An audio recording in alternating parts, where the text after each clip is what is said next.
Hey everybody, today we're gonna go over an article that was published in 1990, a scientific article that basically looks at all of the plant pesticides, and it turns out that 99.9% of the pesticides in your diet are actually coming from natural plant foods as opposed to added pesticides. And so this is the abstract, as you can see. It says dietary pesticides 99.99% all natural by I think his name is Bruce Ames. And I highlighted the important sentences for us. And this is what they say. We calculate that 99.99% by weight of the pesticides in the American diet are chemicals that plants produce to defend themselves. So everybody's worried so much about added synthetic pesticides when you have far, far higher amounts in actual plant foods, even if they're organic, even if you've never added any form of synthetic pesticide to them, they in and of themselves have self-defense mechanisms, and that's how they produce their own natural pesticides.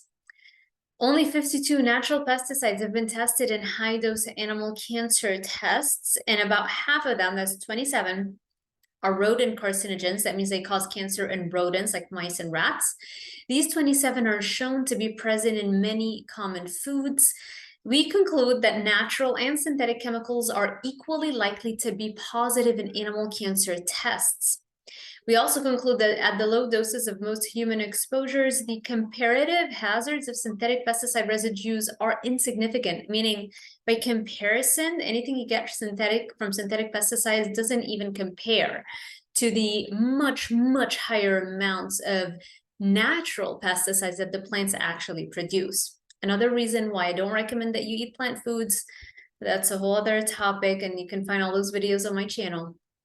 So another part of that article, the US intake of the sum of these 105 chemicals, here they're talking about the synthetic chemicals. So they're talking about how the US intake of the sum of these 105 synthetic chemicals averages about 0.09 milligrams per person per day, which we compare to 1.5 grams of natural pesticides. So again, anything synthetic that we're getting exposed to doesn't even compare to the gigantic amount of natural pesticides people are actually getting just from eating salads and oatmeal and plant foods on a regular basis. And then they go on to say the same thing in a different way, that Americans eat about 1.5 grams of natural pesticides per person per day, which is about 10,000 times more than they eat of synthetic pesticide residues. So if you're afraid or you're just paying a premium just to get the organic plant foods, what you don't realize is even those organic plant foods are still giving you 10,000 times more pesticide exposure than any synthetic pesticide that you could potentially get exposed to. And then here they're talking about the in vitro studies. That means when they put animal cells in a petri dish and they try to see if different chemicals can cause cancer in those animal cells. So they're talking here all about how different chemicals lead to in vitro studies lead to cancer. And so they're particularly alarmed here at how little of those plant toxins you need to cause cancer in animal cells.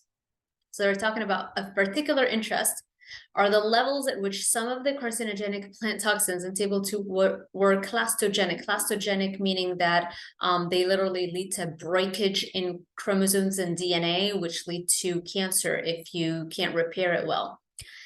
And they especially talk about isothiocyanate, which is found in cruciferous veggies like broccoli, Brussels sprouts, cabbage, all of those foods that people tend to think are very healthy for you, and they try to consume the isothiocyanates as much as possible.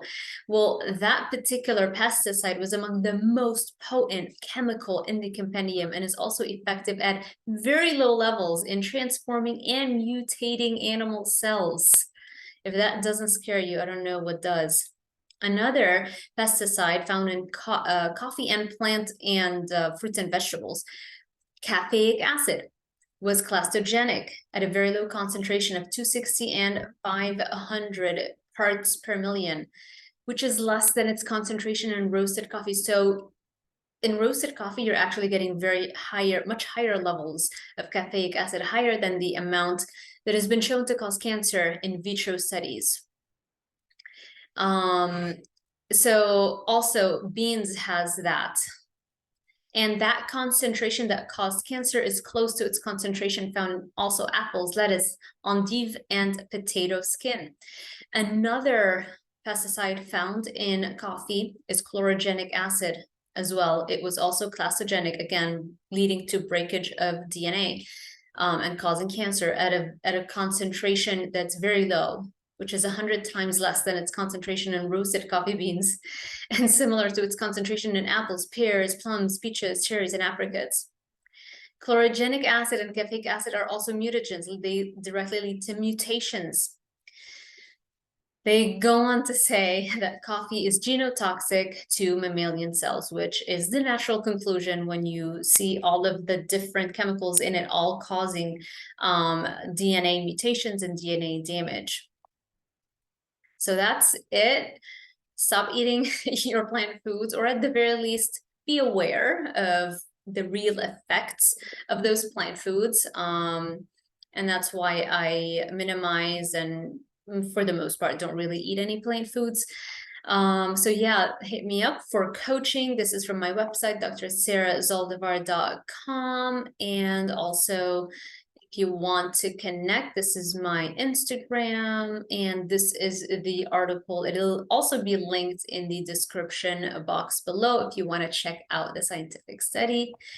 I hope this was helpful. If you like this video, give it a thumbs up, subscribe, and hit that little notification bell icon so YouTube alerts you every time I post a new video.